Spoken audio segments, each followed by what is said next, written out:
Olá, gente querida, tudo bom com vocês? Sejam muito bem-vindos a mais uma aula de ensino religioso. Hoje vamos entrar num novo tema, em algo muito legal e que vocês vão achar muito interessantes. Depois de entender o que são instituições e a importância que elas têm na sociedade e na nossa vida, agora vamos aprofundar alguns temas específicos da religião. Hoje iremos discutir o significado de um termo chamado sagrado. Você sabe o que é uma coisa sagrada? Você sabe de onde veio essa palavra? Com certeza você já deve ter ouvido por aí. Ah, este é um livro sagrado, este é um lugar sagrado, não mexe com isso, com o que é sagrado. Mas afinal de contas, o que é o sagrado? O que é essa palavra? A palavra sagrado tem origem no latim, vem de sacrum, e se refere a alguma coisa de valor simbólico. Pode ser um objeto, um lugar, uma palavra, um texto. É algo que tem muita importância por estar ligado a uma manifestação do divino, uma manifestação daquilo que eu acredito ser a divindade. O interessante do sinal do sagrado é que ele não simplesmente é atribuído ou se relaciona com a divindade, mas ele próprio é considerado divino devido a essa relação. Muitas coisas já foram consideradas sagradas pela humanidade, desde lugares como um rio, uma planície, um bosque, um objeto como uma cruz, como um cálice, como uma taça e outros objetos, um livro, uma pedra, árvores, objetos, alimentos. Muitas coisas ganharam esse sentido de sagrado porque recebem da fé e da crença das pessoas este aspecto valorativo, esse aspecto de muita importância por estarem se relacionando com o divino, com o sagrado. Essa questão de grande importância dentro de um sistema religioso. Então, como a gente destacou, o sagrado é sempre algo que remete ao divino, que remete à crença das pessoas que participam de uma religião. Por exemplo, na religião islâmica, no islamismo, existe uma pedra chamada Pedra Negra, que fica numa cidade chamada Kaaba. Essa pedra é um grande templo em formato de um cubo, que tem uma coloração negra, é uma pedra muito antiga. Para quem segue o islamismo, essa pedra que se chama Al-Hajar al-Aswad é uma pedra que caiu na terra e ao tomar contato com os pecados do homem, essa pedra que era branca teria ficado negra. Então essa pedra ela tem todo um significado para aquela religião. Por isso, muitas pessoas viajam o mundo inteiro, pessoas que seguem essa religião, para poder ficar diante dessa pedra e fazer suas orações.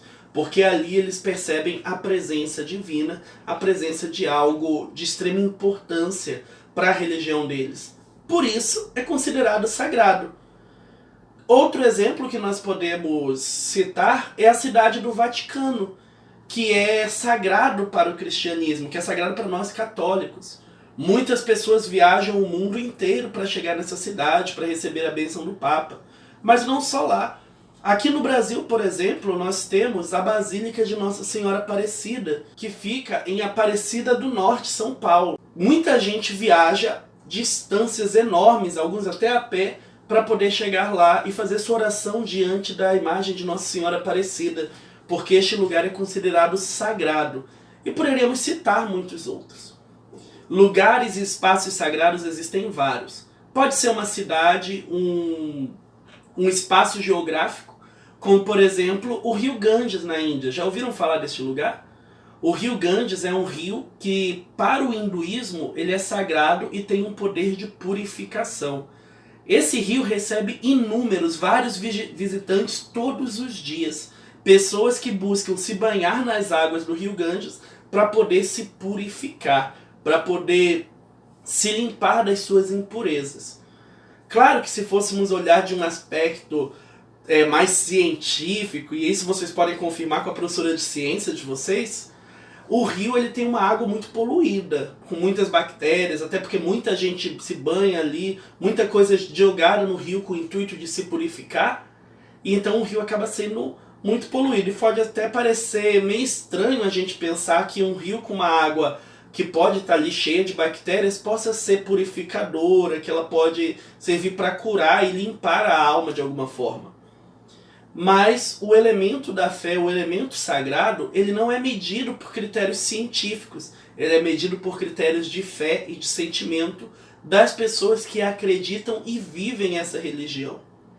Outro exemplo de lugar sagrado é a cidade de Jerusalém, que atualmente é capital do Estado de Israel, na Palestina. Essa região, esse lugar que é considerado sagrado para as 3 das maiores religiões do nosso mundo, do mundo contemporâneo, que é o cristianismo, que considera Jerusalém a cidade santa, porque foi ali onde Jesus viveu a sua vida, foi crucificado, foi sepultado e teria ressuscitado também, mas também é considerada cidade sagrada para o islamismo, porque foi nessa cidade, segundo o islamismo, que o profeta Maomé subiu aos céus, foi ascendido, levado aos céus para junto de Alá. E também é sagrada para os judeus, para o judaísmo, porque nessa cidade está o Muro das Lamentações, que segundo as tradições é o último fragmento que sobrou do antigo templo de Salomão. Então os judeus vão a esse lugar para rezar e para se lamentar pelo sofrimento que o povo judeu recebe. Mas não são só lugares geográficos como os rios, cidades, bosques que são considerados sagrados pelas religiões. Alguns templos, espaços que as pessoas consideram sagrados também são exemplos de espaços sagrados, como por exemplo igrejas, sinagogas, mesquitas, templos, que são lugares onde as pessoas vão para se relacionar com Deus. Poderemos citar inúmeros exemplos aqui de como lugares são considerados sagrados para cada religião. Mas o tema e o sentido do sagrado não se limita a espaços. Existem também outros elementos que são considerados sagrados. Por exemplo, para muitas tradições religiosas, o fogo é considerado um elemento sagrado. Isso desde a antiguidade. Os gregos, eles acreditavam que o fogo trazia a força dos próprios deuses para a terra.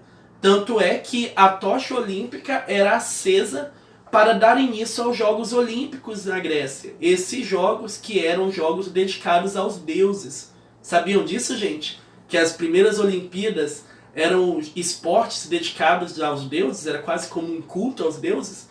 Pois é, e para iniciar as Olimpíadas você acendia uma tocha olímpica para simbolizar essa relação especial com os deuses e com o símbolo sagrado que era o fogo. Outro símbolo sagrado é a água.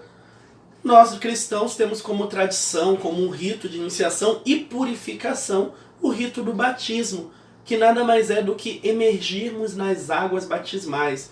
Ou seja, nós somos mergulhados. No catolicismo a pessoa é banhada, se joga sobre a cabeça. A água que significa purificação. A água que é um símbolo sagrado, porque representa a pureza, representa essa limpeza da alma. Outro símbolo, outro elemento sagrado também é o vento. O vento, o ar, porque nós respiramos, é considerado sagrado. Existem ritos religiosos que consistem em você soprar sobre as pessoas, soprar sobre as pessoas que estão praticando o culto como um sinal dessa relação divina apresentada pela respiração. Mas não só isso. O texto, a escrita, um livro, um objeto, um símbolo, são muitos os exemplos de coisas que são consideradas sagradas para as religiões. E não para por aí. A terra também já foi considerada sagrada. As orações, sabe esses textos, o Pai Nosso, a Ave Maria, os hinos que nós cantamos em nossas igrejas, todos esses elementos são considerados sagrados. Isto porque eles têm uma força e uma importância. E para nós eles representam e indicam a presença do divino, a presença de Deus dentro dessas representações.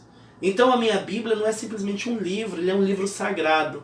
Nele está inserido, está manifesta a palavra de Deus. E por isso eu acredito que ali, aquele livro é sagrado porque revela a imagem de Deus.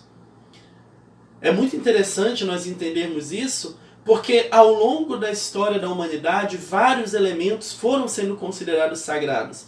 Desde a própria natureza, que quase todas as religiões do mundo consideram a natureza como algo sagrado, animais. Vocês já ouviram falar do valor que tem o animal sagrado, que é a vaca, na cultura hindu? Os hindus não comem carne de vaca como nós, não comeriam um churrasco.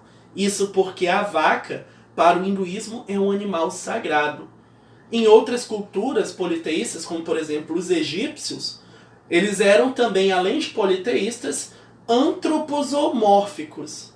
Antroposomórficos significa que eles representavam divindades, parte humana e parte animal.